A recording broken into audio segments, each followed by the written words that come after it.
Hey, Immaterial World listeners, we know you're always doing the work, committed to your practices around personal exploration, curiosity, and spiritual wellness. We've partnered this season with Wiser Books, who work with so many creators and with titles across spirituality, relationships, mysticism, mindfulness, and more. Like Secrets of Romani Fortune Telling, you'll certainly find alignment with what's next for you in your journey. For those in the immaterial world, use code immaterial30 at checkout on redwheelwiser.com, linked in the show notes. That's immaterial30 for 30% off your purchase through the end of March. Happy exploring.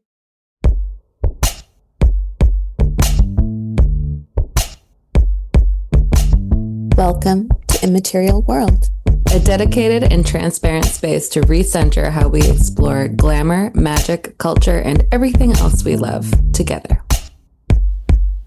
Immaterial world, come meet me in the immaterial world. As far as the galaxy goes, we're flying in the immaterial world.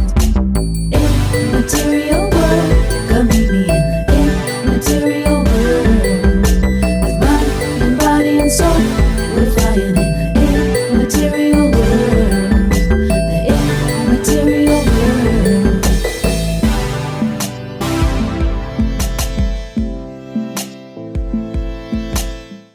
Well, this episode, we got to talk to a tarot and oracle legend. Marcella Kroll is an artist, psychic medium, occult practitioner, and spiritual counselor with 25 plus years of professional experience, rooted in ethical engagement with the unseen, cultural memory, and the reclamation of intuitive knowledge and personal empowerment.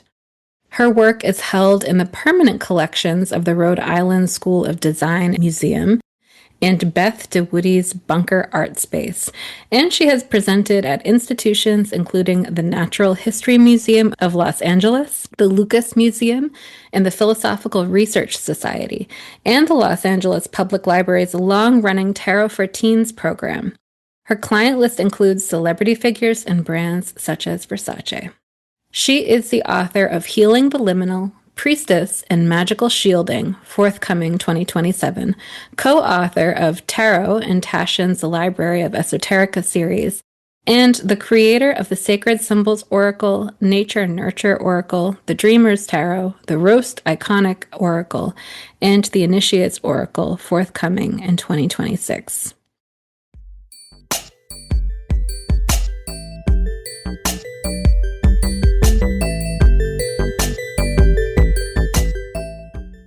So I was reading an interview with our guest today and just loved this quote from her, talking about her approach to client work. We're going to explore a lot in our conversation, but especially the last sentences feel really resonant. So she said, for potential clients, followers, and fans, I want you to know that my work is driven by a sincere desire to make a positive difference in your life. Whether you're seeking guidance through divination tools, looking to enhance your spiritual practice, or wanting to explore your own creativity, I am here to support and inspire you. My brand is built on a foundation of authenticity, creativity, and spiritual insight, and I am dedicated to helping you connect with your own inner power and potential. But be forewarned, I am not for you if you don't want to do the work or take accountability. It sometimes can feel uncomfortable to do this kind of soul searching, and I do not promise it will be cushy, but it will be worth it. And as a fellow Pisces, this felt really good to me as we're seeing Neptune and Saturn moving into Aries. So I just loved that sentiment. It also felt very immaterial world coded. So without further ado, Marcella Kroll, you're so incredible. We are thrilled and so honored to have you here today. Oh, thank you so much. I'm really, really glad to be here with you both and just project this podcast, what you're offering the community and, just the space that you're creating. So thank you for having me. Oh, thank you. Thank you. We always love to start with the biggest question there is. Tell us about your personal journey that led us here. It's like the short version, the long version. There's a lot. I feel like people have probably heard me talk ad nauseum about, near-death experiences, including like at 6 months old. But I will say that a strong curiosity and connection to the invisible has always been the thing that's led me down the path to every place that I've been to, including to where I am today. When I was little, like I was very in tune, very sensitive, and then you shut it down. So many different wild experiences that, I guess the short version would be, I was gifted some tarot cards when I was 14 by my adopted dad's mother. I'd always been interested. This is going to age me. When I was really like little on TV, they used to do these ads for the Mysteries of the Unknown book series. And I was like obsessed.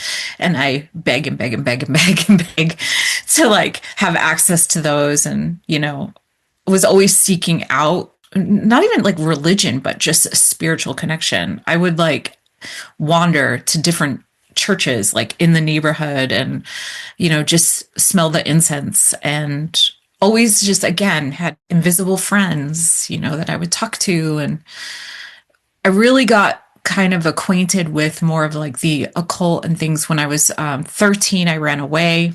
My mom's friend at the time gave me like the Dion Fortune Psychic Self-Defense book. I didn't know what it was. It didn't make sense to me at the time. And like I said, 14, I got gifted an Egyptian tarot because they knew I was like obsessed with Egypt, but I didn't really like understand how to work with it.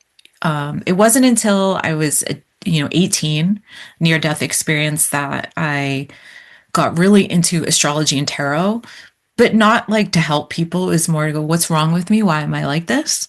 And I grew up in Rhode Island. I lived in New York. I lived in LA for 18 years. I would do readings here and there just by word of mouth. But then in LA in 2008, I started doing readings because I had no income. I got fired from my fashion job for being the wrong vibe because I tattooed my neck. It was kind of like, we could get into a whole conversation about that. I mean, I worked like on and off in the fashion world in different capacities. Like that's the thing a lot of people don't realize. Like I had a career, like it wasn't even a career. It was like, I was an artist. I've always been an artist, and I lived and worked at an arts nonprofit in Providence, Rhode Island. And then I office managed for a fashion designer. And then I, herded models at Fashion Week for her, actually in September 10th, 2001. So let me tell you, that's September 11th. I was on a bus back because I had this psychic like wake up, and I was like, I gotta go back. I don't know why. It's just like there was always things happening. But when I moved to LA, I worked a couple of jobs. I had worked for a showroom. I got fired, like I said, and I needed to eat. So I started doing readings. And then in 2009, I went full time doing readings. And everyone was like, you're crazy. I was filing bankruptcy. I was like, this is the only thing I know how to do. I had only recently had gotten my GED at that point. Like it was a lot. And, everything came as a curiosity. Even my first deck, I was having like visions. I ran away to New Mexico for a little while in 2012. I kept seeing myself there, and I know in a little notebook, I have little sketches. And, it's always been this like burning curiosity and creative expression. And then over, I would say since 2012, 2013 was how I was able to bridge my art and the psychic work, like through deck creation or just storytelling and expression. So it's just been a lot. There's just been a lot. I was houseless. I was saying to myself, like, I want to stop telling some of these stories, but I do think they're important. I was houseless 3 times in LA, but I was reminded by a friend actually this past week, a circus friend of mine who has like known me the longest. And they just said, you have you didn't do things out of like stupidity or like making weird decisions. You made sacrifices and you did things because you had standards. You chose to sacrifice certain things because you didn't believe the things that people told you about you. And I thought that was pretty, like, that reminded me of like, okay, like you've been through some stuff. So it's been a long road, through it all, but I'm, sober almost 10 years now. That was like another learning curve of being a sensitive Pisces, overstimulated, autistic, late diagnosed adult, which, all the things. Like, just like living on the threshold. We were saying about Neptune and Pisces. My sun is 29 degrees Pisces. So it's like, Wow. Yeah. I always say I'm such a Pisces. I was like almost late, like to being a Pisces, but like, so late. I missed Aries by 3 hours. Like it's one of those liminals, again, living at a threshold and having near-death experiences. I think you become this person that's constantly in between. So yeah, it's kind of my short version of the story. It's so beautiful. There's a lot to unpack already from what you first said, but I want to get back to the fashion thing just for a second, because Sure, yeah. when Jasmina and I were talking about the beginnings of immaterial world, one of the things that we were coming to was this convergence of my work in fashion, their work in divination, and why these worlds keep coming together, and why the people in each of those worlds are interested in the other world. And, I laugh when you're talking about, you weren't the right vibe for this fashion company, whatever it was. I often laugh because my work has been in trend forecasting, which is sort of on the fringes of what's happening, right? You're sort of like the high priestess. You're living in like a different way. Yeah. You're thinking about things a different way and coming in and speaking to the work that's going to be created. And so it's interesting to me to hear other people that have been in this world and that are also in spirituality. And I'm just curious why you think these two often come together in the ways that they do. I mean, aside from like the business aspect, I think there's an intuitive, expressive, creative thread that at the root of it all, and we're drawing on expression. And I think if you're like not looking at the business side, I'm just talking about the inspiration and the expression. There's liminal space in there as well. Like I got into fashion and stuff. Like people are always like, "Well, I was always creative and I loved expressing myself." I mean, I used to dress really wild, like, more expressive, especially when I was younger. It was a way for me to act out or heal or liberate or be someone else. And then I worked in vintage for years. I managed like a vintage shop in my younger years. And then I actually was a buyer at Beacon's Closet years ago in Williamsburg. Oh. But I'd always been, and I had been connected, like I said, the person that I worked with that I managed, they're from Providence originally, mm-hmm. but their PR people were in New York, and then they're an artist and they're sculptural, and then they're making fashion. It was just, everything was intertwined, right? And for me, my whole existence is about freedom of even in the most intense conditions, or like restrictive conditions, being able to be free and express yourself, particularly, as I got to know more about my ancestry and things like that, which I didn't find out till much, a lot of stuff till much later, because I didn't know my biological father. There was all these ways I was trying to express myself. And I think fashion was the route. Fashion, art, music, it was all connected. And it allowed you to play with this very intuitive way of being here. So I don't know why they're all connected, but it feels like it makes sense to me that it's just another form of channeling. Which I love, I think that's a really powerful thing. And then also, if we look at magic and talismans and protection and tools, like everything, whether it's tattooing, clothing, jewelry, accessory, it's all an extension of this psychic, play. Yeah. doing. Yeah. And it feels, even when you're talking about identity and curiosity, right? It starts in this outward way of I express myself by wearing these things. And then I add the talismans. And then, I'm looking at my astrological chart. Wow, that really explains this thing about me or this challenge that I've never been able to move through. And I've seen it in my life in so many different ways. And that does feel so resonant, and why these things keep colliding for us. Oh, absolutely. I just think it's the the business end of it is the business end of it, but that doesn't change the foundational aspect of it.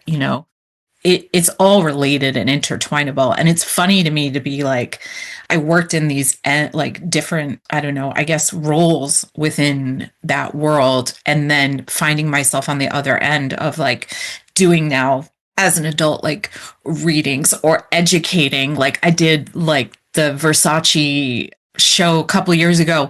They had me do an oracle class for the reporters who were coming. It was the most bizarre thing, but I did it at Chateau Marmont for press. But everyone's just, everyone's curious about the magic and the connection. We're more into things than we think, even though there's that commercial end or business end of things that kind of suck the fun out of it sometimes. Yeah. So it's a trip, all of it, really. But I think, of course, they're all, even that fashion world feels mutable, right? Completely. So I think, for sure. Right. Yeah. Yeah, I mean, you're such an interesting artist in so many different ways. I mean, the way that you show up creatively, and I've always felt like creativity and spirituality are, happy bedfellows. They so much overlap, and so we can relate to this path in our own way. But we've talked to each other and guests about the subject of art and creativity, and we would love to ask you, why is art, in whatever form it takes for you or for the listeners, more important than ever at this moment? Why is it so critical for creatives and non-creatives to find means of self-expression right now? I mean, I'm going to say, first of all, I think even if people they don't consider themselves creative, I think they are. They just don't know that that's what they're doing. Creativity is such a spectrum, right? And I always tell people, I go through this exercise a lot of times with clients, or when I'm doing teaching or doing a meditation, be like, oh, I'm not visual, I'm not creative. And I go, come back to basics, right? Visualize. Can you picture your bathroom right now? They're like, yeah. I'm like, okay. Can you see the sink? They're like, yeah. I'm like, okay, you can be visual. It's not, I think people's conceptions of what that means, they shut it down.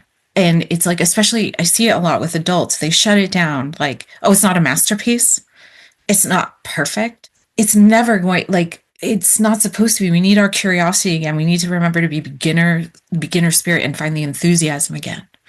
And creativity, especially when everything around you is looking bland, architecture, when people are all looking the same, wearing the same thing, and we're all funneling our energy and our expression online, right? Which happens and has happened. We become susceptible to losing that freedom of the mind within, or our ability to come up with improvisational ideas or things like that. And we need joy, and we need spark, and we need to remember why we're here in the first place. I think I'm not here to I don't know, live in a beige kind of I appreciate minimalism, but I also appreciate contrast and variety.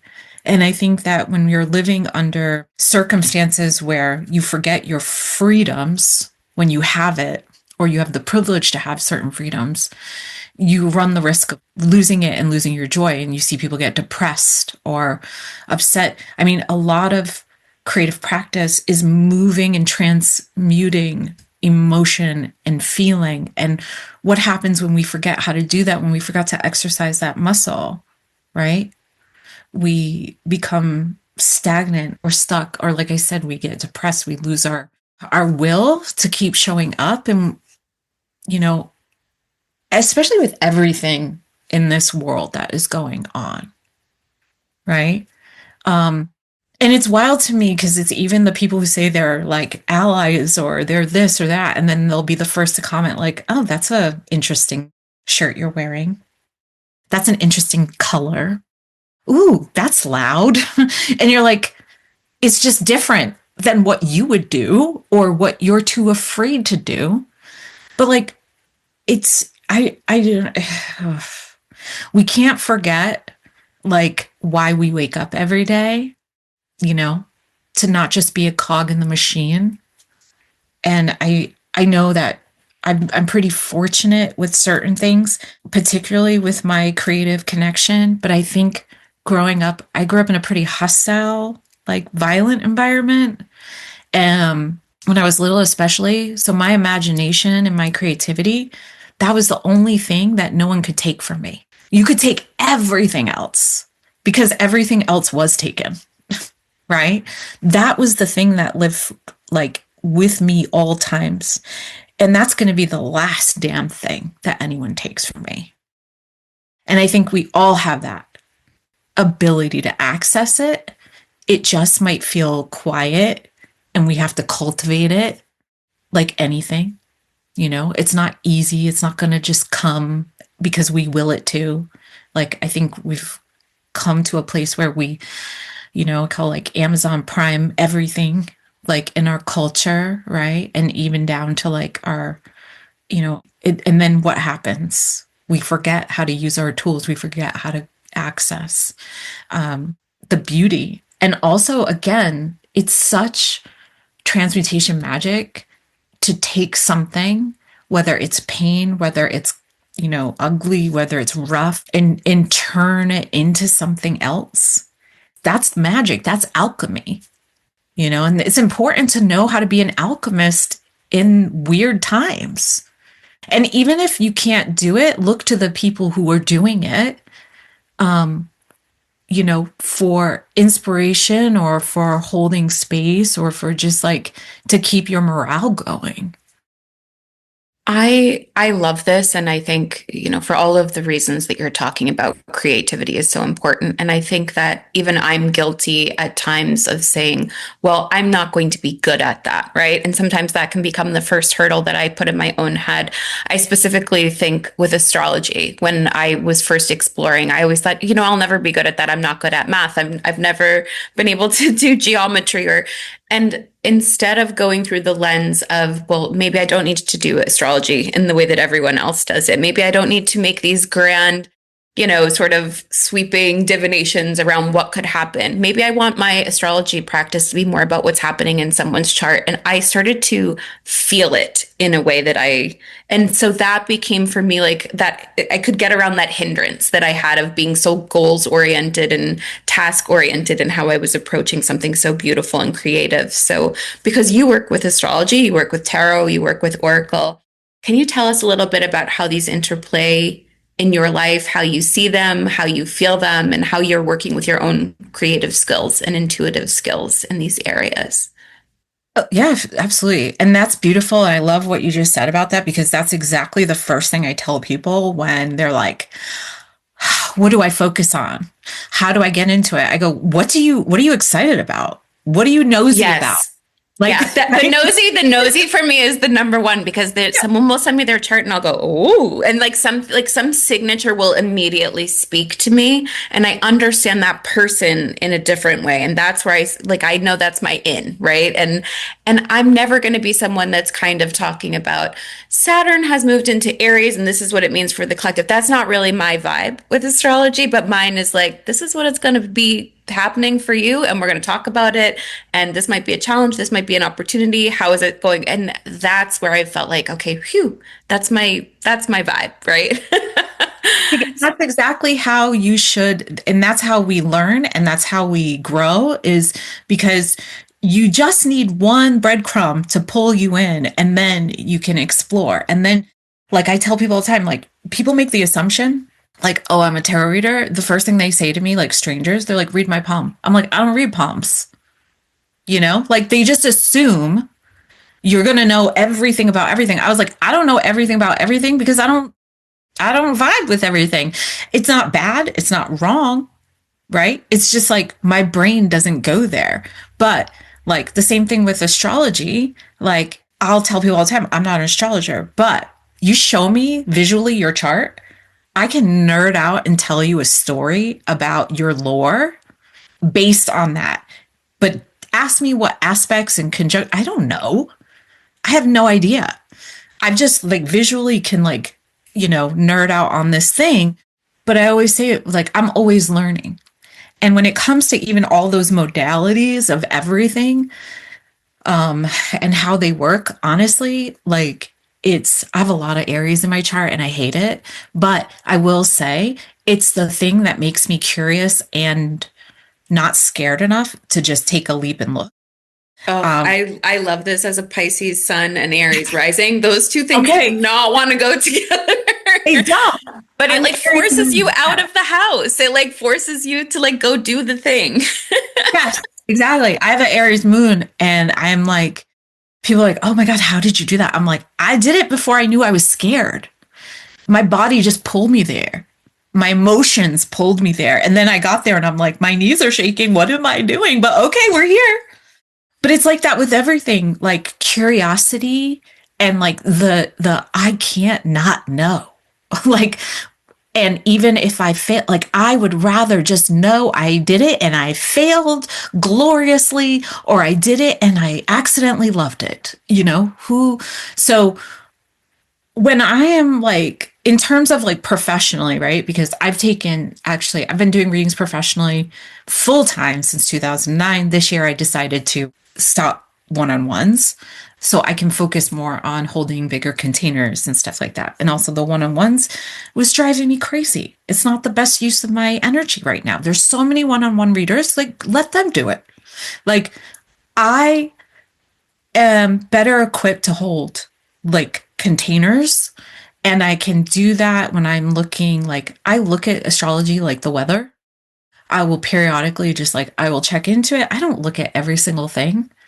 I don't have the bandwidth. I'm also like I'm going through menopause. Nobody talks about that. Like I'm in my Chiron return. My brain is a sieve. Okay. Like there are things that like, I really just like, I'm looking at the current moment. I love cards. They're my first love. Even though like astrology was the gateway for me. And like I said, I will gladly, like, I don't offer astrology readings, but like, I'll look at friends, you know, like transits, like what's going on. But honestly, it's only if I like am interested. I know it sounds, it's helpful, but it's not how I like, I don't live by it day to day. And I also make fun of like certain things. So I'm like, everyone going through their Saturn return right now. You're so lucky you have tools. I thought I was dying every day living in New York. I moved there for my Saturn returns, like not even knowing like, oh, like this is a great idea. Me too. I did too. Did you? Yeah. Every day is like, what fresh hell is this? You know? Oh, yeah. Yeah. And then, you know, like there's just, I feel like they all weave together a beautiful configuration, and I use them personally just to try to live a better day to day. And then when it comes to professionally, I absolutely use cards. I absolutely touch in with magic. But these are all things I also use. Like, it's not just professional. I use them personally. Like, this is a way of living for me. Like, it's not just something I do, like, during certain hours or on the weekend. Like, trust me, my partner is like, why are you up at 3 a.m. putting on a simmer pot and doing this weird stuff around the house? And I'm like, because I'm feeling something, you know? And like, it's not, I feel like it's so much intertwined with my life that I don't even know how to break it down, like, in that way. It's just, but it's been so much a part of my life. I would say solidly since 18, around 17, 18. You know, you forget. It's like Yeah, it just becomes a way of moving through the world. Actually, I wanted to take a minute. So, Yes. Sacred Symbols is one of my favorite oracle decks. Like the Living Altar, Sacred Symbols, they are my go-tos. And I would love to hear a little bit about, like, how did you make it? What happened? How did it come to you? It's so it's so Well, helpful. I really enjoy it.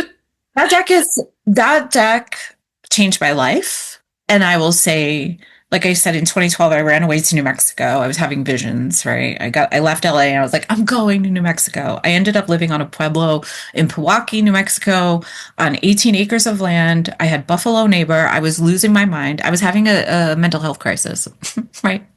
And like completely like spiritual psychic blowout, but I didn't know what that was. And I have a little notebook, and I have the notebook still, chicken scratches, right? Of like words and sketches. So the first iteration of Sacred Symbols, I edited on my iPhone 3, and I took pictures of the little paintings, and then I edited them in an app on my iPhone 3, and I was like, I don't know if I'll ever make these. And then I had a client. So I ended up moving back to LA because I had my first winter in Pewaukee, and I was like, I'm gonna die here. I gotta get out. I fled back to LA. And anyway, yeah, I made the first edition. I think I printed 100 of them, and they were in like a paper thin box. I think the one you have, is that the one that's printed? Like it was Union Square, is it? Yeah, Sterling Ethos, New York. Yeah.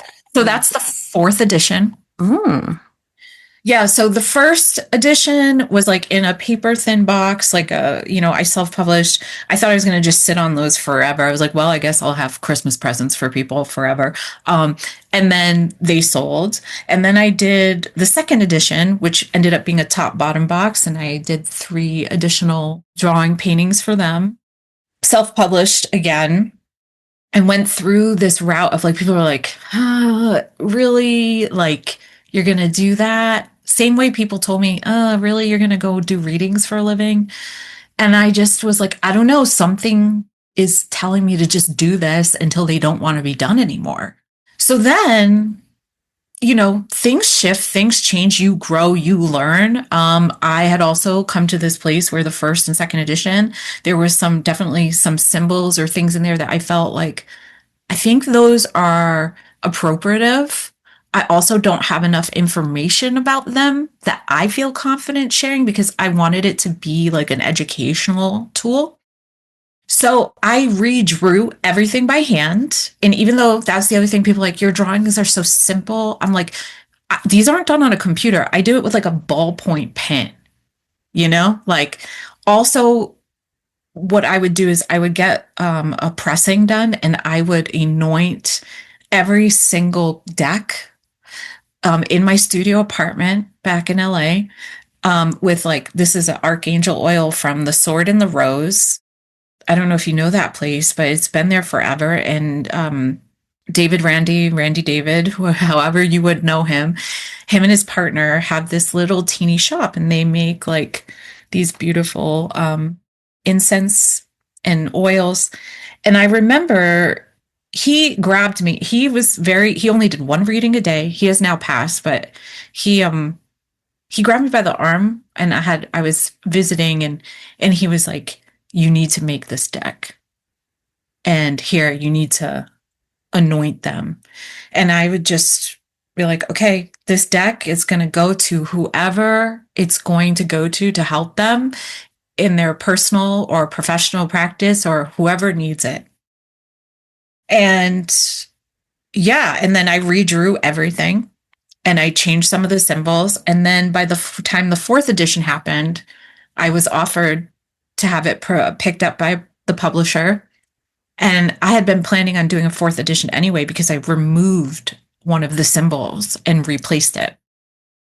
And I was going to do it with or without it being published, because let me tell you, I offered this to publish. I tried to go to publishers so many times. I was told, no. Nope. No. And it's funny, after it got picked up, then I got approached by people. Oh, did you ever approach us? I'm like, you told me no. Everyone said it's to this, it's to that. There was a lot of opinions. And I have to say, I was just talking to a friend this morning about this and being a creative person. And I had shared it in my stories about keep writing, keep creating. 1,000 people are going to tell you no. But if your heart is like, I have to do this, there's something bigger at play here. So, yeah, I mean, that's kind of like, and now there's over 20,000 of them in the world. And I hear from all walks of life. I hear from people who are seasoned readers to, I've had nurses who've used them with their patients. I've had like children that are like, people send me pictures of their animals, like sitting with them, or like their little kids picking them, or their elderly parents or grandparents. And I think that to me, when I see people feel those things like click on, and it's why I love teaching, in the same way that I like offering tools that unlock your vision, not my vision. I wanted to unlock your vision. You know, that's why I do what I do. Oh, thank you so much for sharing that journey. I had no idea that it had a history like that. And also, I've definitely let my dog Lily pick out oracle cards. She boops them with her nose, and it's really great. I love that. I love that so much. Yeah. It's like that to me alone is like, okay, this is why I do what I do. Right. I'm like, oh, someone doesn't like them. Too bad. Like, it doesn't matter. Like, it's not for them. That's why there's so many things out there, and people get so upset about their work not being liked or people not liking them. Like, I used to get very upset and feel very hurt and so rejected, but that was my own crap that I needed to work through. Yeah. Right. You don't do it for other, like, I don't know. It's like you do it for other people, but you don't do it for other people. You do it for the bigger picture. Is like, did I come here and do a good job? Am I going to be a good ancestor? You know, like, what am I leaving behind? And that's why it was also important to update that deck with new knowledge and new tools. Like, we as humans evolve, our tools should evolve too. Right? Because some people are like, oh, you should just leave it. What does that say about me as a person, as an example, if I can't be evolving who I am and my practice based on new knowledge? This is so true. And I feel like when you are an intuitive person, the amount of runway that you get on something, and it's funny, right? Like I'll always say, using divination in the fashion work that I've done, I will be so far ahead. And sometimes I don't know that my timeline is too long. Sometimes I'm right on time. The thing will happen. I just don't really always know the timing. And even thinking again about the birth of immaterial world, the story is quite funny. Like, I had met Jasmina as a reader, and I was saying, this is the thing that I want to do, which I can't say the exact phrase. And they were like, yep. But on the other side, and Jess, I'm just going to say it, but Jess was like, oh, I'm going to do it with Jessica, but she needs to get there in her own time too. So it's just so funny when you have that piece, right? You have to keep going when you know it's the right thing to do. Absolutely. And you're going to have people plant little seeds of doubt. But I think, and it's like with anything, you have to really get very clear in your own knowing.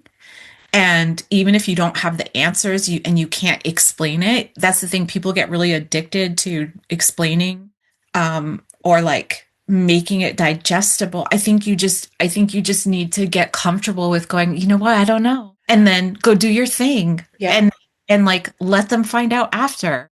During COVID, during lockdown, I made 2 projects and I didn't tell anyone. And so then it was like kind of like a surprise. And I did it intentionally because even though these were people that were around me that like, or my friends or I loved, I knew their immediate reaction if I told them what I was doing would be like, why are you doing that? Or what is that? And then solely based on, I remember, this will just an example, especially if this resonates with anyone.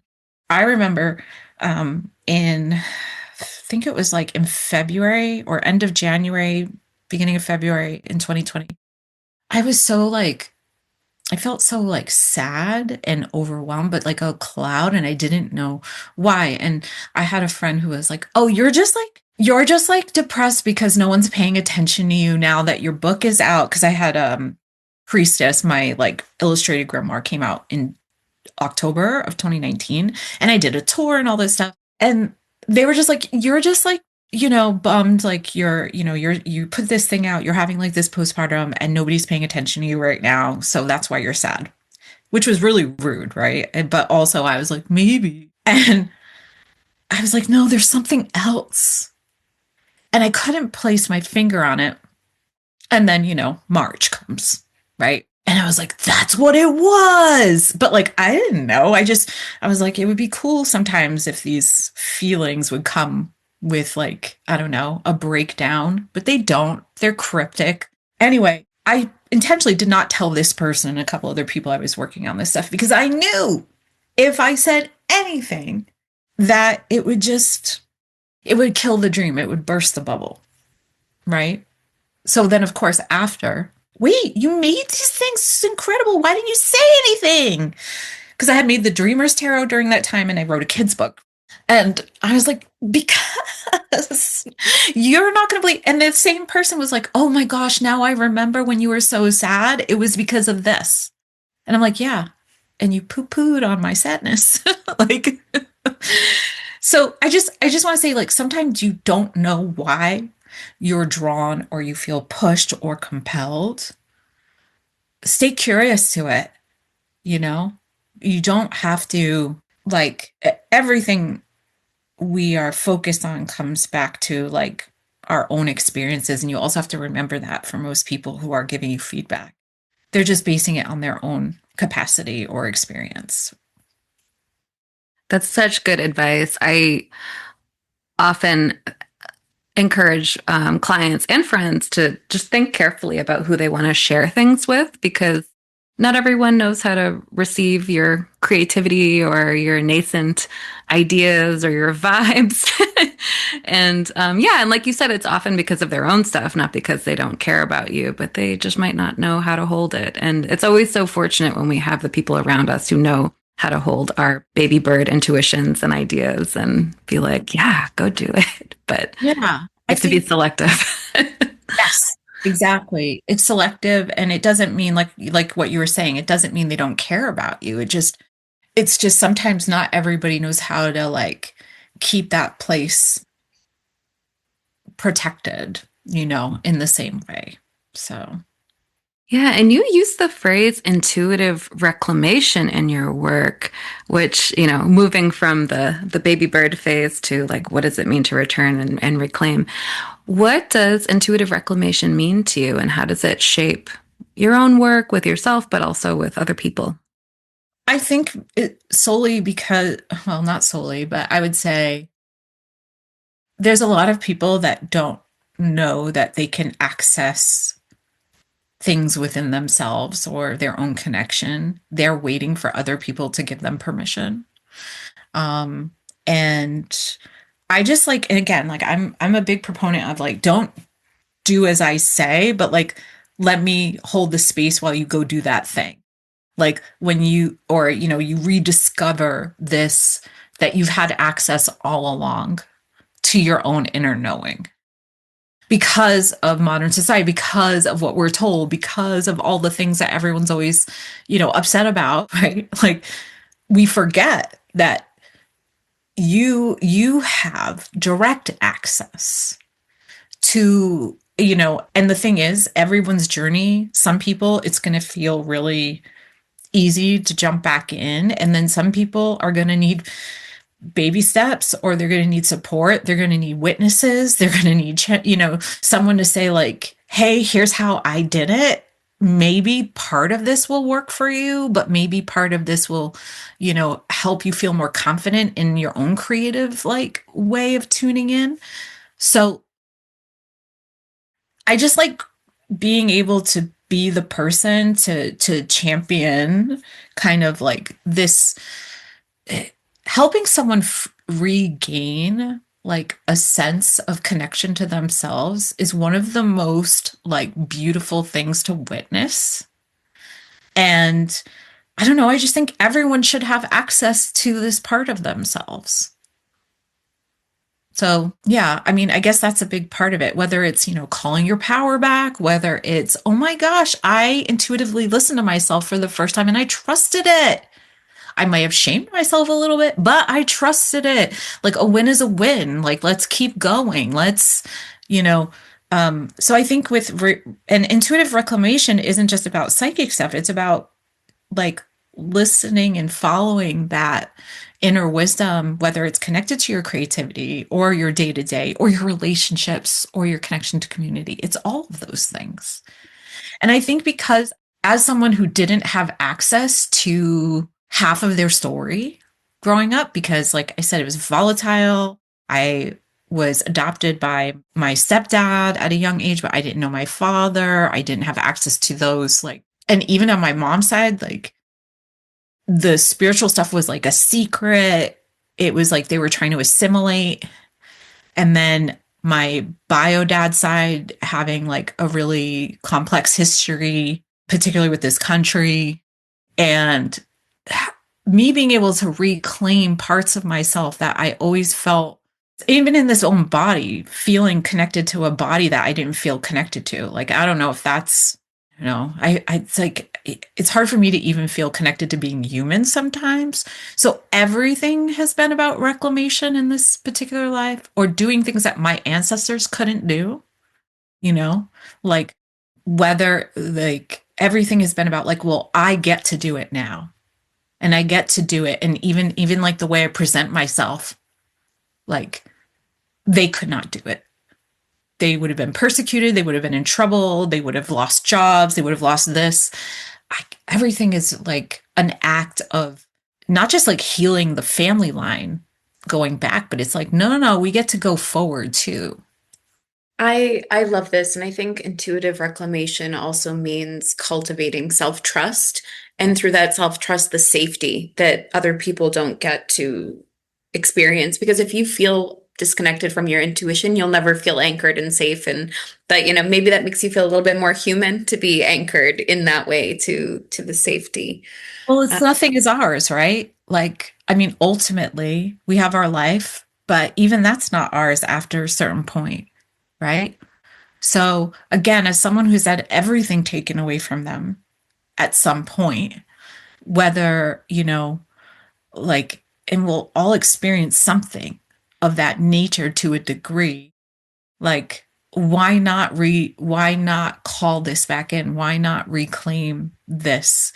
And again, I have to make this life enjoyable and livable, because it's really hard, it's really hard. From a very young age, I was always pretty, what my mother would say, very Wednesday Addams, very dark, very dismal, very morbid. She'd be like, "You're so morbid."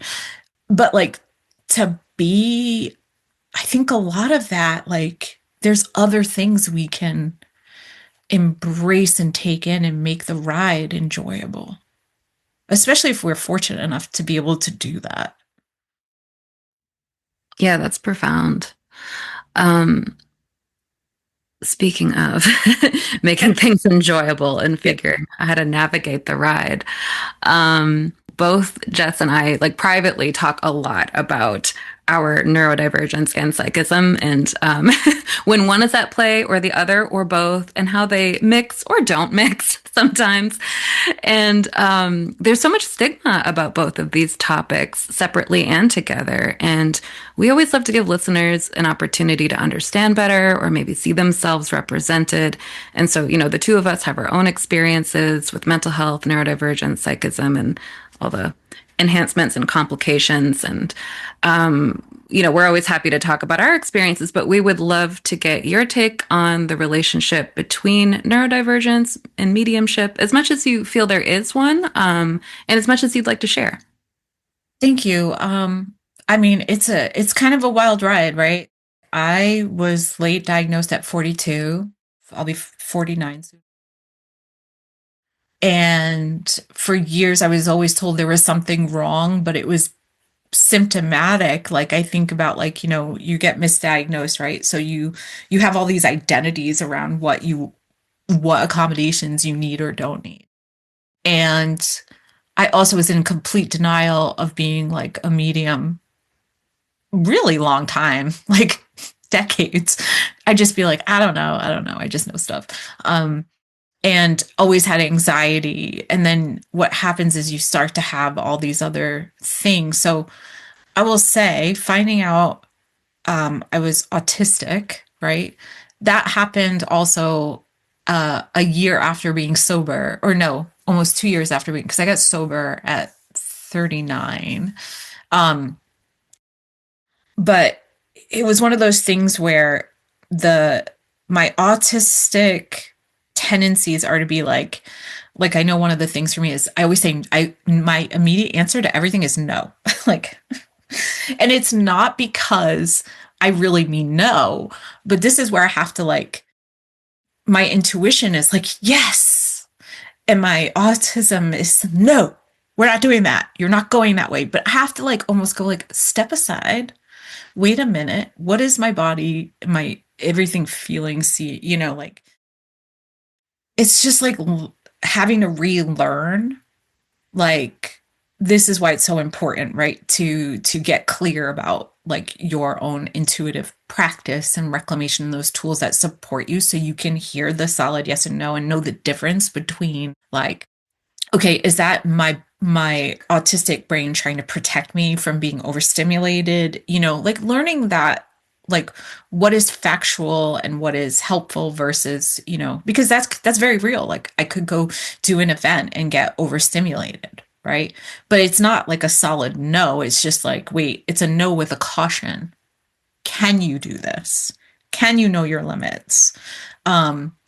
And I do think on some level, because I have like wild pattern recognition stuff, that it does help me. It definitely helped me learn with tarot and reading because of the symbolism. But I don't think it's connected to my psychic gifts.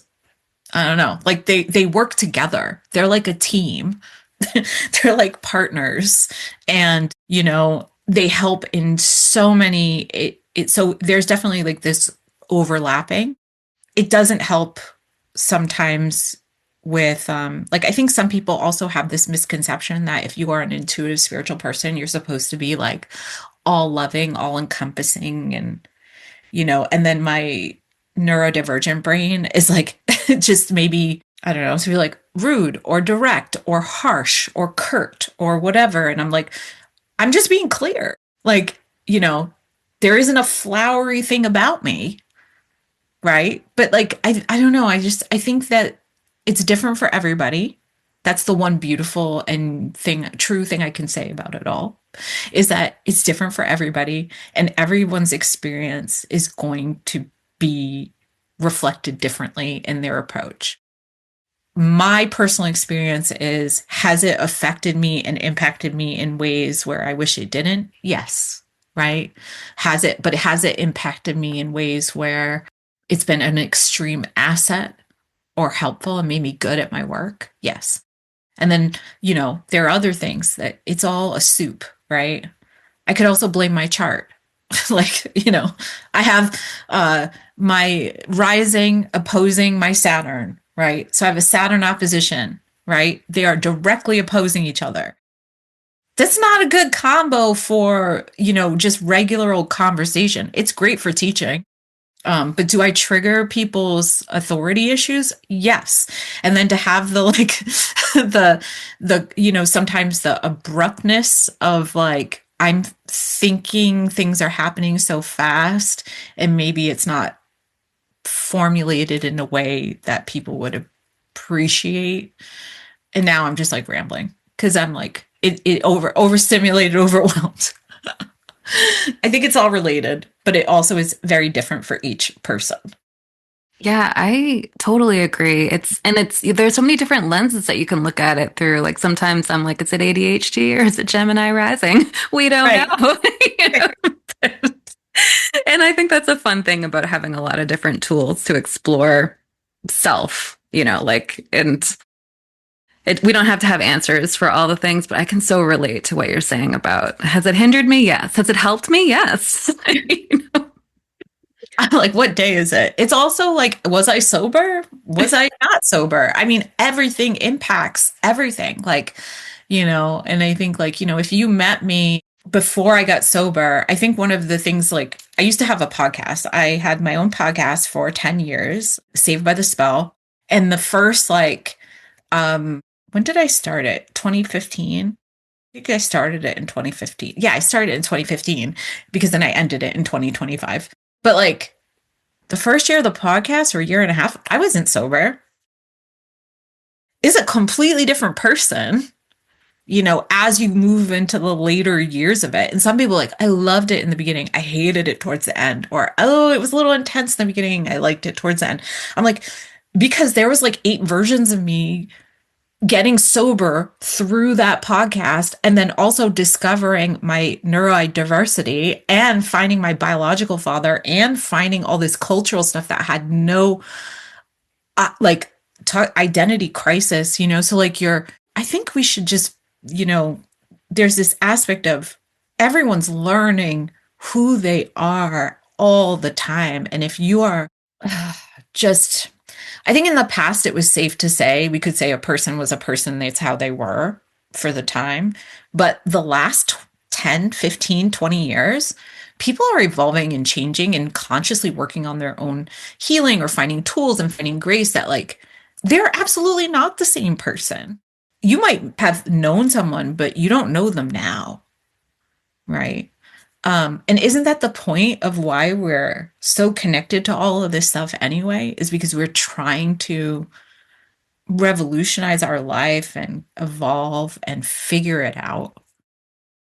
Yeah, I don't know. That was just kind of a weird side quest I just went on. So No, I love that. And it takes me back to something that you were saying before about the late diagnosis. And as frustrating as that can be, Saturn in Pisces will go down as like one of the most important transits in me changing fundamentally who I was. And during that time, it opened up all of these opportunities for me to get into my intuitive abilities, into my psychic abilities. But at the same time, I was going to be diagnosed with obsessive compulsive disorder. And I was going to have to be forced to look at, what am I really downloading? What does that feel like in my body versus when I'm being a Gemini moon and I'm opening up a lot of tabs at once, which is great. Like, part of my gift is that I can I like to call it like tabs open, and I can see them all at the same time. And then sometimes it's just obsessive compulsive disorder, and I'm like stuck in a compulsion that I can't get myself out of. And that time period for me was so enlightening. I don't think I was meant to be diagnosed before. It was going to be part of that journey of get to know what it feels like in your body, get to know what it feels like to have that self-trust. And like you said, it's like, I'm not the same person I was 5 years ago because I had to learn all of these things later and look at life a completely different way. So it's a side quest, but I think that's like the beauty of having neurodivergences. We're kind of like on a side quest all the time. And I think that mine also plays with my intuitive gifts a little bit, because I'll get into like a 7 of Cups. Like, I will pull only the 7 of Cups when I'm going through a little spell of something. And it's like, this isn't actually real. This is just made up in your head. So I love this. I think that this is so important for people to realize how complex they are, and that all of these things are living together for a reason, for us to have that curiosity. I absolutely. And I love what you said about, like, I didn't get, like, it needed to come later. I needed to figure this stuff out prior, right? I needed to figure out how these things felt in my body. And then there were all these other things. And I think also, just to relate, like, my everything has evolved or come up because of my intuition leading me down certain roads for a magical practice. Like, finding my bio dad's family and learning all of this history didn't come because I was sitting on my thumb. Like, it came because I started doing like ancestral veneration, even though I didn't know exactly everything. But then they started coming, and then pathways started opening. But again, it couldn't happen until I got sober. It couldn't happen until I did this stuff. And I was blindly following my intuition towards something, but then my neurodiversity brought me down a rabbit hole of like, let's get into genealogy, let's get into exploring magic by way of like it was just like, and then getting obsessive, right? But then, having to go, okay, is it my intuition or is it my anxiety? And that's a big question people have too, all the time. Is it intuition? Is it anxiety? And I always refer back to 9/11 when I think of that, because of what happened to me when I was in Bryant Park, and it was my intuition, not my anxiety. I woke up clear as a bell, no fear, just, you should get on a bus and go home. There was no urgency. There was no like, oh my God, get out, fear. Like, no. And that's how I've always been like, okay, this is how you know the difference. This is how you feel. And now it's taught me a lot about like how anxiety works in my body and what it activates. And then I go, oh, wait. And then now knowing where like my bio dad's family, like their history, and going, oh, it's like ancestral, like epigenetic, like survival shit, like there's so many things that get activated, and there's so many moving parts that we can't just compartmentalize it like, oh, it's neurodiversity or it's this or it's that. It's a complex soup, that we're all layered in. Yeah, I think that learning the difference between how anxiety feels in the body and how intuition feels in the body is so key. And I incorporate that into a lot of my workshops too, because I love teaching intuition workshops in general, because a lot of people, just like you were saying, they don't know they're creative. A lot of people don't know they're intuitive either. And everybody has all of that. And I just love that you teach teens as well as adults. And we wanted to ask you about one of your accomplishments for 14 years. You were the creator and teacher of Intro to Tarot for teens with the Los Angeles Public Library. And it is just such a gift to give kids access to their intuition, and because they already have it, but they might need permission sometimes. Could you share a little bit about this program and why tarot might be a helpful and important tool for self-discovery for young people who are called to it? Absolutely. I mean, even that like whole experience, right? I love working with kids and teaching them like how to empower themselves, right? And usually it's just like with friends, kids, and things like that. But one of my jobs in LA, after the first job I got like officially, when I got fired from my fashion job, I was going to the library, and I went into the library and I just said, are you hiring by any chance? Anyway, I ended up getting hired at the library as a messenger clerk for a little while. And I was interested, doing readings like on the side, not professionally or anything, just like, again, to eat. And the teen librarian at the time was like, do you ever teach? Would you teach? And I was like, nobody wants that. Nobody wants that. She's like, are you kidding? She's like, the kids would love this. And I was like, I don't know. And then she convinced me to do a presentation. And I was like, okay, you have to do a presentation in front of the head librarian, the senior librarian, the teen librarian, and a messenger clerk and a teen. And then they judge it. And then they were like, okay, that was awesome. We're going to submit it to the head thing with the programming department. And then it was like this thing. They're like, okay, so now you're in the system. And if any of the branches want to hire you to reach out to do the program. And I was like, okay, cool. But nobody's going to want that. Right? It's just going to sit there, because they had all sorts. They had a cooking program, they had clay, they had drumming, they had all this stuff. And what's funny is the first few years, it was only once, twice a year, maybe. Right? But then something started to happen where it was getting crazy feedback, from the teens, and the teen librarians were like, okay, every quarter they do different themes, and they would relate it to that. And I mean, I've taught at every branch of the Los Angeles Public Library, which is insane. There's a lot of branches. They go all the way down to San Pedro. Like they're everywhere. And it just became this thing where interacting with the teens was I they're so good at like finding their own relationship to the imagery, but also calling out where they thought it was like lame or like old fashioned or whatever. They'd be like, what is a hierophant? Like, what? Like, they were like so, like, so funny about certain things. But like some of the best things, like their imagination wasn't stifled and they'll just tell you like it is, Like, I remember when we were talking about reversals, like, I never read reversals, but like in the class, we talk about it. And I remember one of the kids just being like, I don't know, don't you think the energy is just like frozen, like when it's upside down? And I was like, I love that analogy of like, it's just frozen, it's not accessible. And what's wild is that program basically stood the test of time until I ended it. I tried to find a replacement. I gave a couple of names as replacements, but they never picked it back up again. And the Friends of the Library run the funding now. So because people get paid to do these program presentations with the library. But it's why the Dreamer's Tarot, which is the tarot deck that I created during COVID, exists, because I had been wanting to create a deck based on those teens over the years, their input about what they thought was wrong and right about the tarot divination system. That's why it's an archetypal deck. There are figures, but they're not gendered. They're archetypes.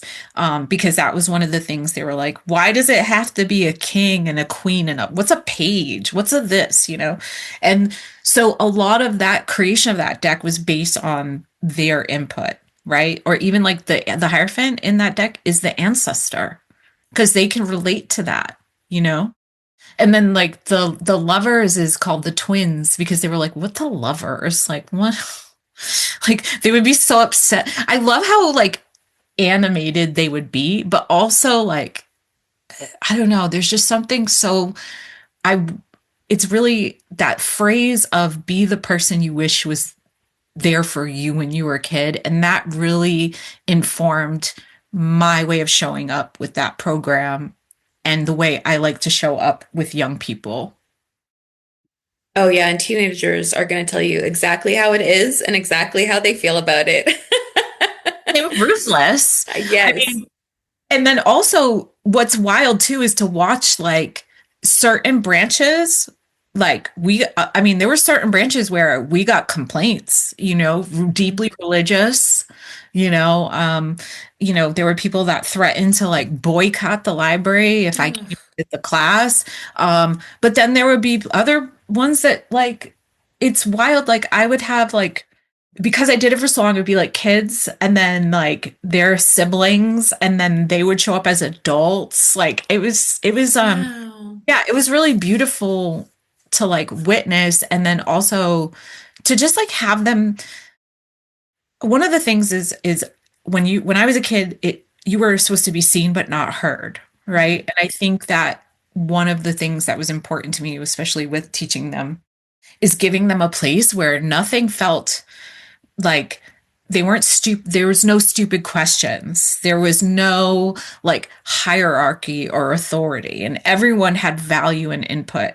And also they would ask really intense stuff sometimes, you're like, Yeah. And like having to navigate them coming back to their own intuition and trusting themselves, because they're like, well, this teacher told me this adult told me that. And I'm like, well, what do you feel? How do you feel? It's so empowering for them to be asked that. That's so beautiful. And I'm sure too that, to hear that the dreamers came out of the inspiration that they gave to you, they must feel so seen by that information to know. I hope so. I mean, I think like, it's interesting because it's just people grow up really quickly, and in a 14-year time span, you see a person become like, they were bringing like little siblings. They're adults now. It's weird to, I still like, I forget like how old I am, or I like see them and I'm like, oh my gosh, you're a full grown adult. And, Yeah. but to hear how that like helped them think outside of the box with certain things, right? Because not all of them were like, oh, I'm going to go do card readings. They loved the lore, the archetypes, they loved the history. I mean, I love that we're recording today on Pamela Coleman Smith's birthday. Like, they loved learning about different art creators who made decks. So I got to introduce them to like older like artists, to new modern artists, like it's such like there's so much packed in a deck that isn't just about divination. Yeah, it's like really it's a capturing of the time period, right? It's imagery, it's symbolism that's so relevant to what's happening when it's being created by the creator. And I think that that's a beautiful segue for you to tell us a little bit about your upcoming deck release, the Initiates Oracle. What informed the creation of this deck, and what can users expect to tap into when they pull from this deck? Okay, so Initiates came out of, there's a couple of things. So in December of 2022, I traveled to Egypt with 28, I think there was 28 of us, magicians, but through, we went and did, it was with 22 Teachings, which is a Hermetic magic school in Los Angeles, where I was a teacher at. Occasionally I would teach, but we did a pilgrimage to Egypt to go to visit all of the temples and the pyramids and to do the initiations of the Sphinx. One of the things that felt really important was the build up to this trip. A lot of us got to work with an Egyptian man educator who we got to learn about. We actually did a hieroglyphics class. We got to learn about like art history and things like that. And then Isis and Dari from Academy of Oracle Arts, who's in Nevada City, was also one of the people that led the trip. And she offered, we did a Neteru class, so about the Egyptian cosmology. So there's a lot of history involved in learning. And I've always had a connection to Egypt, like since I was little, like I call it, I don't know, that's the thing. I'm like, is it my psychic intuitive connection, or was it my autism, like special interest, because I was like building sandboxes with like a shoebox and dirt growing up in Rhode Island with like, it was crazy. It was wild. But, one of the fellow, magicians that I met for the first time on that trip, Adam Smith, him and I clicked right away. Like we connected, and we both were the temple guardians at Philae, which is the temple of Isis. She's my main patron. And we just were talking about like, we should make a deck. We kind of were just like, yeah, like, let's do it. And it was, it was a seed that was planted there. And then some time had gone by because I had to have a hysterectomy. I had all this other stuff come up. Adam lives in South Carolina. And then I moved from California to Tucson, Arizona in 2024.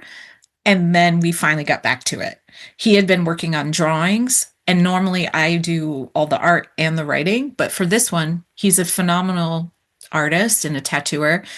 He had been working on all the illustrations, and I decided, he had asked me like, well, would you write the book? All my decks have very like typically minimalist books with them. They have keywords, minimal meanings, and that is intentional. That was to kind of help people activate their own intuition and figure out what those things mean to them, not with me telling. This was a chance for me to really nerd out on things that fascinate me with magic and with connection. So I really got to, like flex my nerd connection to magic in writing this, because I didn't have the added task of creating the imagery. So this deck essentially it's a deck for magicians by magicians, but anyone can use it, right? But what I think of it is, and what I've been learning, because we got some physical copies ahead of time to like play around with, and I've been like really enjoying like going, okay, what needs to be worked on? Like I've been using it. I'm doing a retreat coming up, and I was like, I'm going to use the deck to kind of outline my retreat, you know, um, it's not meant to be like this. I don't want to say it like everything's valid, right? But it's not like a, do they like me deck, like it's it's meant to be like we're like a companion for your magical path, right? It's not like I don't think of it like it's an everyday circumstance type deck, but it's definitely meant to work in collaboration with you, in your magical practice, or even if you're just building or wanting to create one in that way. So yeah, just I guess that's kind of where we're at with it. But it feels like it's taken so long to get here, and I'm just like ready for it to be birthed already. That is such a cool story. Oh my gosh. I also was a little one obsessed with Egypt when I was a kid. I had an auntie who would retell Egyptian mythology. And even though, we're not Egyptian, I do tend to have a lot of its symbolism come to me because of my childhood love of it. And I just love that you drew from this place that inspired you so much as a kid. And now you've created this with someone who's coming with their own magic. And I can't wait to look at it. I'm so excited. I'm so excited for you to see it. And like, it's also just to hold something you've made from and have it like in the physical is it's such a like empowering, but also just like surreal thing to like hold something physically. That was an idea. Yeah. Yeah. The first time that I saw my book in the material, I got a box delivered. Paulina, my co-author, got hers at the same time. And we were on the phone. We were like, okay, I feel like I'm going to throw up. And we were both like really overwhelmed. We're like, let's just open it. Just look at it. But then it was really exciting. But yeah, really powerful. And powerful and beautiful. And then also at the same time, just to name it, because I really want to remind creators too, there's a little bit of grief that comes with, all of a sudden you're like holding this thing, and it's like with any kind of art or creation, it's suddenly not just yours anymore. Yeah. So that's exciting, but also there's a little like, oh, now it goes out to whoever's hands it's going to go into, So there's this little bittersweetness with it. It's really wild. We love to play a little tarot game with our guests who read tarot. It's meant to be a kind of alternative educational tool for anyone listening, or it can just be fun for anyone who's, real familiar with tarot. Where basically you get to pick whatever tarot card you want and the song that you associate with it, and tell us a little bit about why you pair a certain song with a certain tarot card. And we'll all share one today. Okay. Yeah. If you want, one of us can go first. Yeah, I think I was thinking, I'm like, okay, like, I don't know why I was thinking, it was like thinking, do you pick one and then we come up with the song, or do we already know one? It's totally up to you. So sometimes people might be like, oh, I always associate this song with like the Queen of Pentacles, or I drew a card earlier today and had myself come up with one. You like, however you want to do it, if you want to draw one on the spot, or if you're like, I should probably draw one on the spot. Yeah, but maybe you all go first. Yeah. Yeah, so the one I picked today was the Knight of Pentacles, and I actually have two songs for it, different flavors. Okay. So the Knight of Pentacles, the first place my brain went was Taking Care of Business, and because that song is so fun. It's about waking up early in the morning, but there's also this sense of like being a working artist and how you don't want to, maybe you love to work at nothing all day, and that's part of your trade. By Bachman Turner and by Bachman Turner Overdrive. So Taking Care of Business, I think, is one of them. But sometimes when I think of this song in relationship to self-care and not just, the work that we do and the labor that we do, I think of the group Oshun, and there's this song, Blessings on Blessings. And it's isn't such a good song? Yeah. Mm-hmm. Yeah. And so it's all about being on a path and being in your body. And there's this great line that's I think it's don't disrespect my God body. And it's all about just honoring how intuition and your power is linked to taking care of the vessel that you're in. It's a beautiful song. It's more, it's got a lot going on in it, but that also feels very Knight of Pentacles to me. We're on a journey. We're taking care of things. Yeah. You're doing it Oshun or taking care of business kind of way. I love that. I love these. Marcella, did you have one? I can go. Go ahead. Yeah. Okay, it's so funny because it links back to what you were just saying before we started playing. So my card today is the Fool, and the song is Miley Cyrus, The Climb, and it's not about the end destiny. I love it. I was in the Lower East Side the other day. This song came on shuffle. I started crying in the street because I was like, she is so right. It's not about the destination, it's about the climb. And I just thought how beautiful it is to be at the beginning of a journey. And someday you will get there and there will be a physical, tangible thing that you can present to the world. But for that time that it's yours and you're just working towards it, just feels so beautiful. I'm probably like going to start crying. But I was like, that is so gorgeous. And I just loved that. So that is my offering today, The Climb. Oh, that's beautiful. I'm going to really intuitively go for it here because I don't know why. I was like, oh, well, I'll just pull and see what comes up.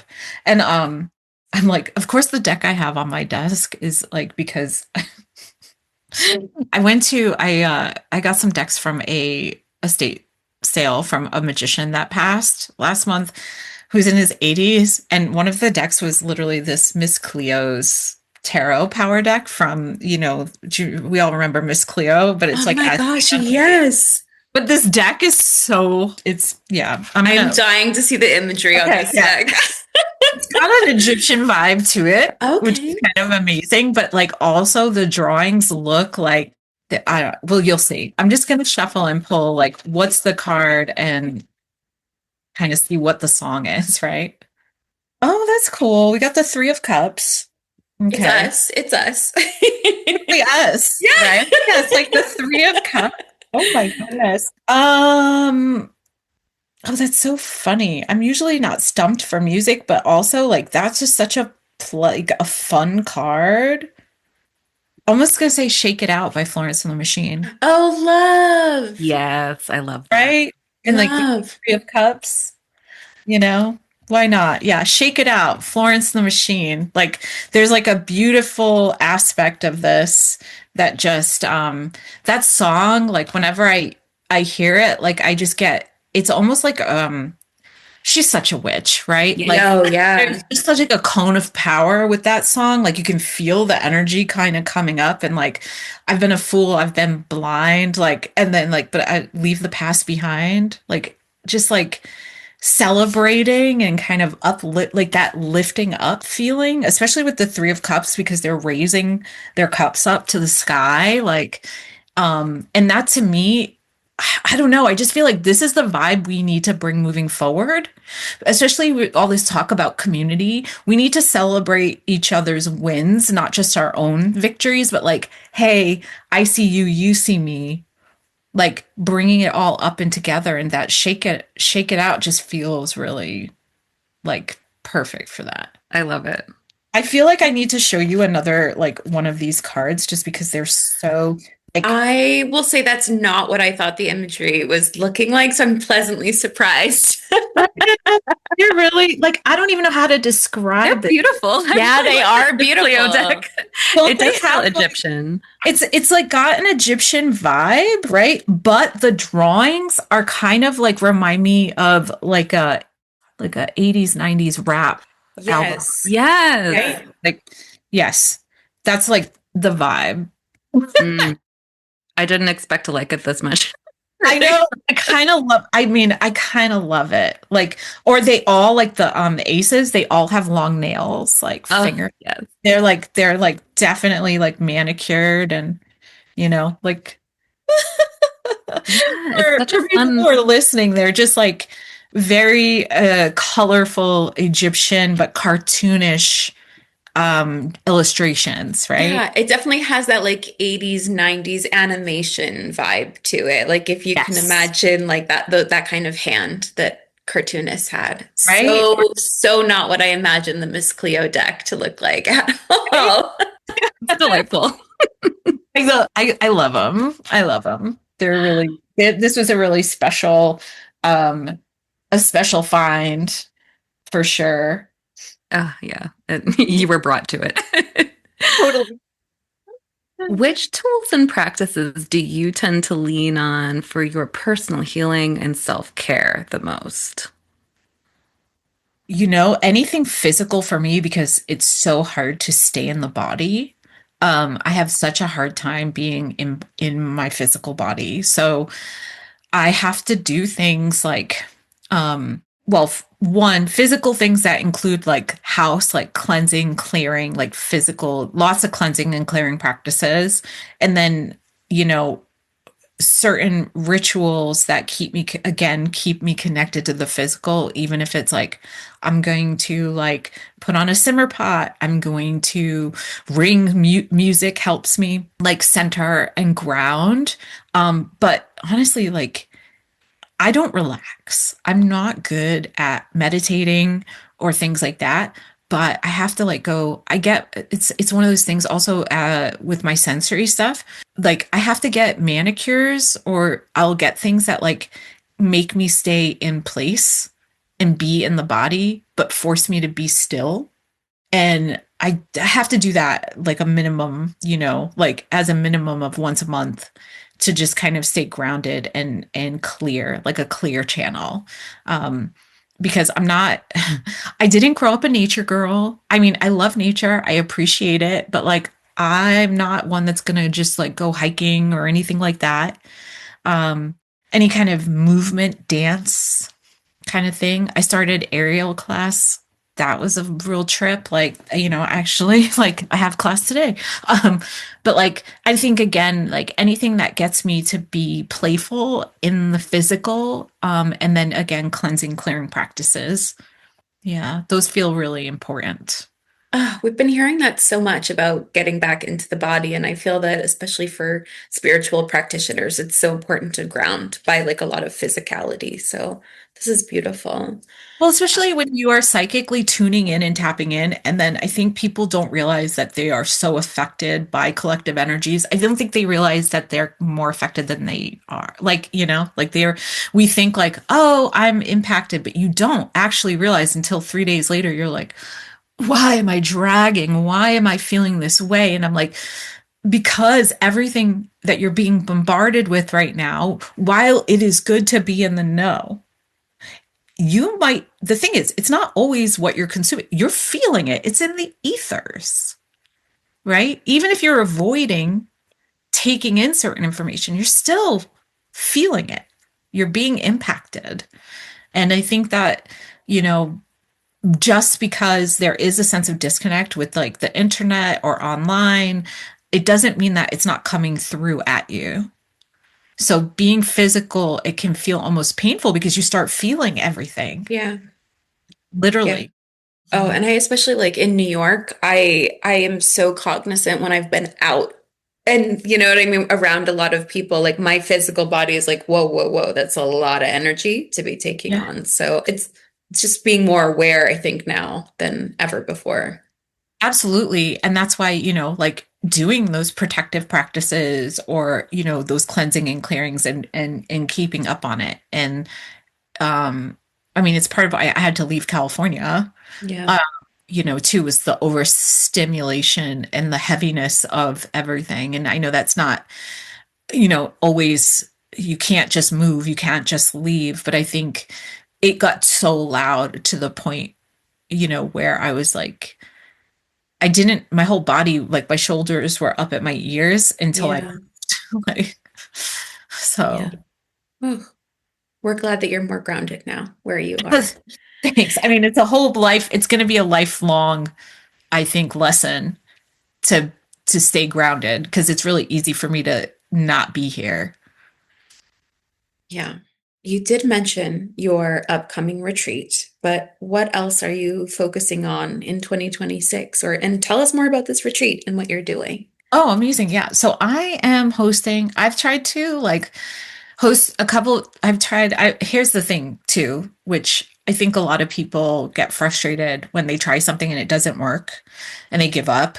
Or, I am the queen of having to do things, multiple times before it clicks. Like, because sometimes, like you said, you're in the future, right? And you have this idea. And sometimes you're so far ahead that you're not like paying attention to the physical and what people are really ready for. So it would be also human design manifesting generator problems. Like, I'm constantly thinking of things. Here. Are you? Okay. Yes. Yeah. The pain of like being like, this is awesome. This is going to be great. And then no one shows up. But then like 4 years later, you're walking down the street and someone's doing the same exact thing and it's like successful. And I'm like devastated, right? It took me a long time to learn like how to reel it in and wait, but I've tried to host a couple of retreats. They have not been able to take off, but this one, I am doing a Altar Within retreat where, it's out in New Mexico in the hot springs. I'm really excited. Where we're really getting to have this is the other thing in true fashion. I kept trying to overplan things. And this one I was like, you know what? I'm just going to make it semi-immersive. It's going to be real loose. It's going to be very much like, yeah, we're doing work, but you're not bound by me. Like, you get to do whatever you want in your off time. Like, I really love this flexibility and also self-accountability combination. And that's always worked best for me. So we have 3 days in the hot springs. We're going to do ritual. We're going to do some self kind of reflection and realignment. And I've made because by the time I've made little goodies for everyone, like because of my artistic nature too, I made little clay heads for everyone that they can use to do magic on themselves, which I'm really excited about because a lot of the people who are coming do a lot of work for other people. So this is a way for them to kind of reset, recenter, and recharge and bring some care into themselves so they can be replenished with a full battery and go back to their worlds because they're coming in from all over the country, which is exciting. And then the other thing I'm really excited about that I am launching at the end of this month, I'm offering my first ever depth oracle apprenticeship program. And I have a group right now. I have a spring cohort and I have a few one-on-ones. And it's all about becoming the oracle, the archetype of the oracle. It does not matter if you have a divination practice or what that looks like. It's more about fine-tuning and coming back to that intuitive reclamation we spoke about and trusting yourself, but then also working with tools and gifts that help you really like, I don't know if you think of it like being able to ground and hold a charge in a very like in a frequency that's been stronger than ever. And then also how to support yourself in this ever-changing landscape with AI and deep fakes and, how to really still hear your own voice and connect to those creative parts of self and trust yourself. So I offer in the past, I've offered a lot of introduction stuff, which has been really good, but I felt really called this year to go like deeper with and spend more quality time with folks in navigating this changing landscape. So yeah, it's quite a different year, but Saturn in Pisces did a number on me in terms of kind of identity and what my work is shifting into. And at first I was really upset about it because like I finally got the hang of this and now you're telling me I have to change. And that's incorporated in so many aspects of my life, whether it's my work or even how I show up like as a agent of chaos, change, or advocacy. So yeah, that's what I got going on. That is so fascinating. I mean, what's the best way for people to find you and support your work if they want to sign up for these things or just stay in touch with you? Yeah, I think so on my website, which is marcellakroll.com, I have a newsletter option you can sign up for. I try to send out stuff maybe once a month or once every other month, so it's not too often. And then my Instagram is at Marcella Kroll. In a year from now, I do have the book on protecting yourself psychically coming out with Wiser. Called Yay! Yeah, it's called Magical Shielding. And I'm again in the spirit of going, getting to nerd out on the things that I actually know and want to share. Like I got to do that with this book. It's coming out in a year from now. So if you want to be in the loop on that too, that's, the newsletter, and then just, I guess, Instagram for now. Wonderful. Thank you so much for spending this time with us. It was such a pleasure speaking with you. It was so beautiful. Thank you for having me. It was really great getting to talk with you both and just like feel the camaraderie and that Three of Cups vibe. So Three of Cups. Truly a perfect card.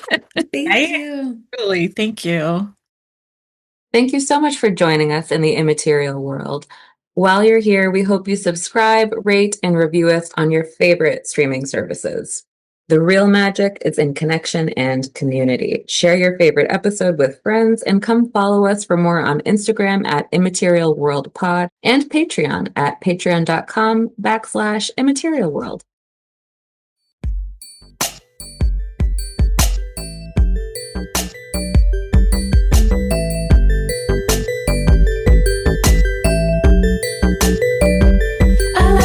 Shining, show me all your dreams. You're a special kind of magic. Show me all your favorite things. You're pretty like a sunset. You're pretty like a pearl. You're a special kind of magic. Dancing in a crazy swirl. In a crazy swirl. Immaterial world. Come meet me in the immaterial world. As far as the galaxy goes, we're flying in the immaterial world. Immaterial world. Come meet me in the immaterial world. Your mind, your body and soul, delighted in the immaterial world. The immaterial world. The immaterial world.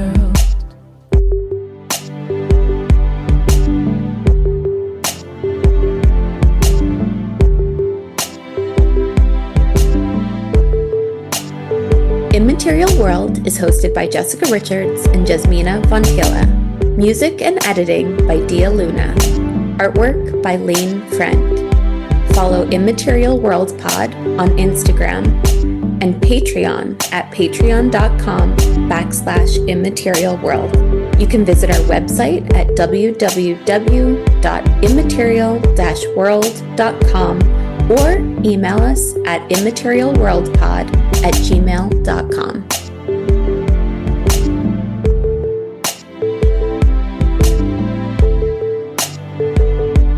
Thank you for being part of our immaterial world. Welcome to the immaterial world.